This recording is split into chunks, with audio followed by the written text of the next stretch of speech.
number 2 ay si Sophia Rose, Audris, at King John. Ang energy group, ang song na kanilang ipo-perform ay Don't Stop Me Now. Salamat po na pinili niyo po kaming tatlo. Especially po ako dahil nagulat po ako dahil linay niyo po sa akin ang replay button. Pagdating ko po dito, sinabi ko sa kanila na, "Hoy, mag-practice tayo."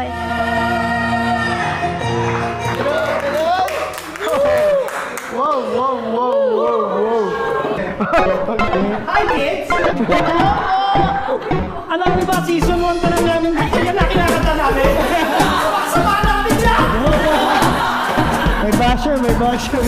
Hindi siya parang 3 separate songs. So, you have to try your best in practicing also how you connect to the other singers. I think na sa kanilang dalawa sila ata ang mapipili or ano. Hindi ko lang po alam sa akin. Huwag mong dinadown yung sarili mo. Ano ba, tayong tatlong gagaling natin. And I'm sure we can pull the song off. Binus po nila confidence ko. All that's left to do is just to do your best and also get enough rest. Yeah! So, are you having a good time yet? Wow!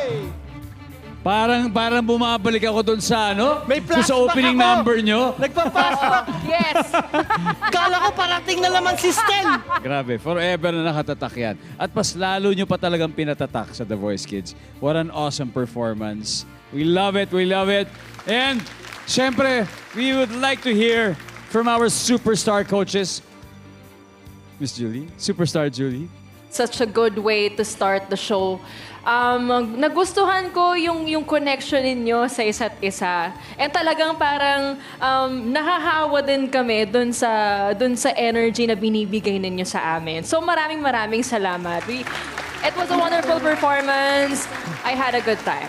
Tapos nakakatuwa pati sa inyo, you guys are doing the complete package, sumasayaw din kayo. Nakikita namin na enjoy nyo talaga. But all around, yung performance, parang ginagawa nyo na to for years and years and years. So, basta, kayong dalawa, Pao, Migs, good luck sa'yo, bro. Kasi medyo mukhang mahihirapan kayo dito sa choice nyo na naman. Kaya ang advice ko sa inyo ay mamundok kayong dalawa. Good luck. Coach Paolo, ready na ba, Coach Miguel? Ready na. Audrey, Sophia Rose, and King John. Grabe, sobrang nakaka-proud kayo! Thank you po. Sincerely, ngayon pa lang, winners na kayong tatlo sa puso namin. So, ano mang mangyari, we will always still be here for you and hindi namin kayo iiwan kahit na mag-progress tong competition na to and salamat sa panandalian na pag-bond natin and sana kahit papano meron kayo natutunan mula sa experience na yun. So, sino kina Sophia Rose, Audris at King John ang pipiliin nyo? Bago kami pumili, Kuya Dong, pwede ba kaming mag-group hug muna sa kanila? Of course. Okay lang. Kasi feeling ko, medyo matindi yung emotion.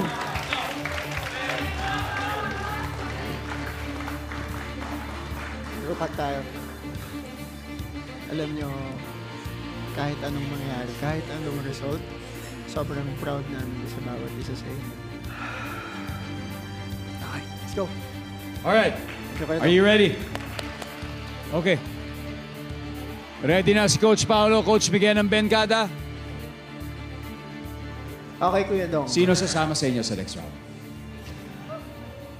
Ang sasama sa Benkada for the next round I see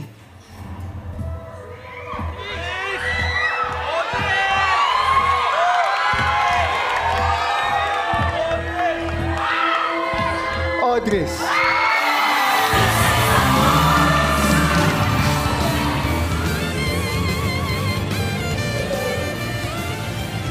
Palakpakan natin silang tatlo, guys! Congratulations, Audris! You are moving on to the next round. Kay Sophia Rose and King John, pwede na kayong pumunta sa inyong mga pamilya sa likod. Alright, Coach Billy, Coach Julie, isa sa inyo pwedeng gumamit ng steal option ngayong gabi. Coach Julie, are you gonna use it? Parang I'm going to pass. Okay. How about you, Coach Billy? It hurts. It hurts to see the kids like that. Pero, mag-hold mo na rin ako. Grabe talaga ang tensyon na dala ng battle round. But for now, makakahinga muna kayo habang naghahanda ang next set of kiddie talents. But not for long. Dahil si Coach Zach, ikaw na ang susunod. Susunod na ang Project Z. They will perform next here on The Voice Kids.